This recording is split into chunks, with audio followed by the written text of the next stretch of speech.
The spray works. You watch them curl and twitch on the floor. Case closed, right? Except 3 weeks later, they're back. More of them, same spots, same routes, like nothing happened. That's not a coincidence. That's the spray working exactly as it was designed to, just not in the direction you want. Here's what's actually happening inside your walls every single time you reach for a can. Cockroach control isn't a chemistry problem. Most people treat it like one. Hit them with enough poison fast enough, eventually you win. The reality is more uncomfortable than that. And once you understand it, you'll never approach this the same way again. Start with the moment you spray. The second a cockroach detects a synthetic pyrethroid, the active ingredient in most store-bought sprays, it doesn't just die, it runs. Cockroaches have chemoreceptors sensitive enough to pick up chemical threats in the air before they even make contact with the surface. Some can register the chemical threat and change direction within milliseconds. So when you spray along a baseboard or behind the stove, you're not executing an ambush, you're setting off an alarm. They go deeper, into the wall void, behind the refrigerator motor, up into the cabinet framing where it's warm and dark and completely inaccessible to you and your can. A concentrated infestation in one spot becomes a scattered infestation across 3 rooms. That's harder to treat, harder to monitor, harder to eliminate. You took a bad situation and made it structurally worse. And that's only the first problem. Cockroach eggs are housed in something called an ootheca, a hardened protein capsule that functions like a biological vault. Most spray-on insecticides cannot penetrate it. You can soak an ootheca directly and the eggs inside hatch without issue. A female German cockroach, the small tan species you're almost certainly dealing with, produces 1 ootheca every 3 to 4 weeks. Each case holds somewhere between 30 and 48 eggs.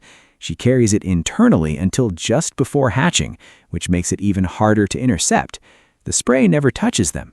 They hatch into a room that smells like it just had a chemical treatment, which to them means nothing at all. But even that doesn't fully explain why they keep coming back.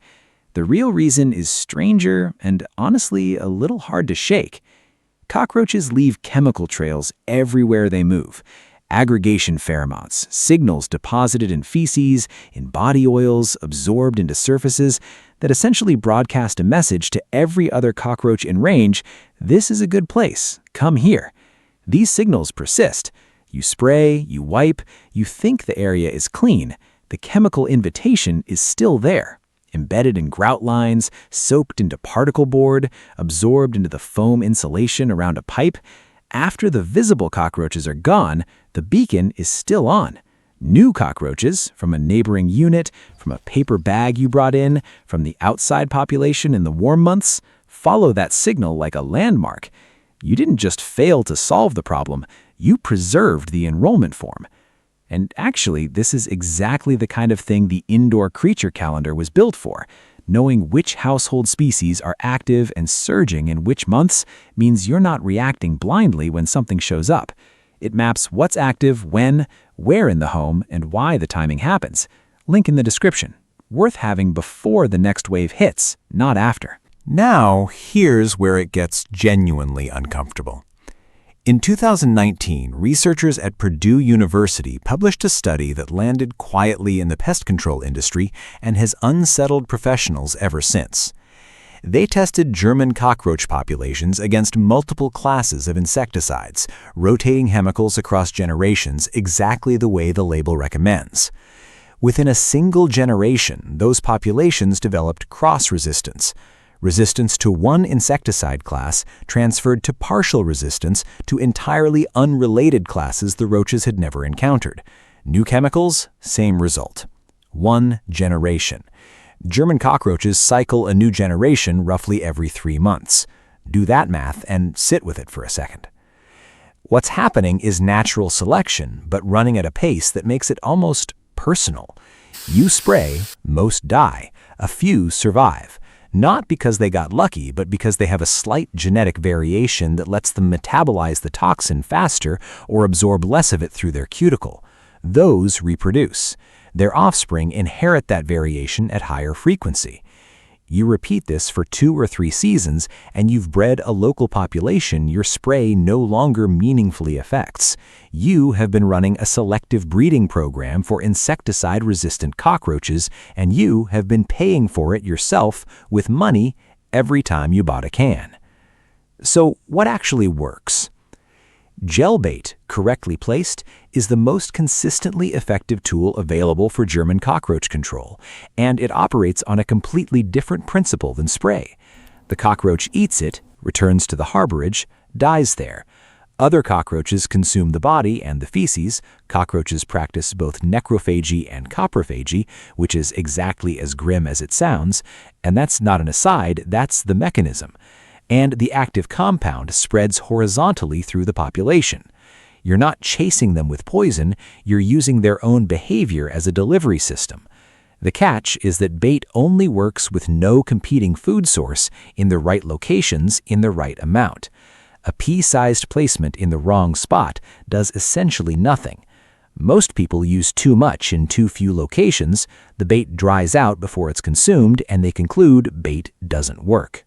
Insect growth regulators, IGRs, work on a different timescale entirely. They don't kill adults. They disrupt molting and reproduction. Nymphs that encounter them develop abnormally. Adults exposed to them produce eggs that don't hatch. There are no dramatic dead cockroaches on the floor, so people assume nothing is happening. Something is happening. You just have to wait for a reproductive cycle to play out before you see it. The spray gives you the visual of a dead cockroach. The bait in the IGR give you the absence of living ones. Those are 2 completely different outcomes dressed up as the same victory. Here's the part nobody tells you, though. Cockroaches have been managing chemical threats for approximately 300 million years. They predate dinosaurs. They have survived 5 mass extinction events. Their nervous system is distributed enough that a cockroach can survive decapitation for weeks. It eventually dies of dehydration, not the injury itself, which is one of those facts you genuinely wish you could unknow. That's not a trivia footnote. That's context for who you're actually dealing with. They are not pests that stumbled into your house accidentally. They are organisms that your house has made specifically ideal. Warmth, moisture, organic debris, and a steady supply of humans who reach for a can and make the situation slightly worse on a 3-week delay. Every time you spray and fail, you're not losing to a bug. You're losing to 300 million years of pressure-tested adaptation. That's a different opponent than the one on the label. Tonight, when you shut off the kitchen light, consider that some of the ones still living in your walls right now aren't there despite your spray. They may be there partly because of it, selected, hardened, and called back in by a pheromone signal you couldn't see to clean. That's a strange thing to sit with, but it's also the only information that's actually useful. If you want to know what else is moving through your home without announcing itself and when it tends to show up, the channel covers more of that than you might expect.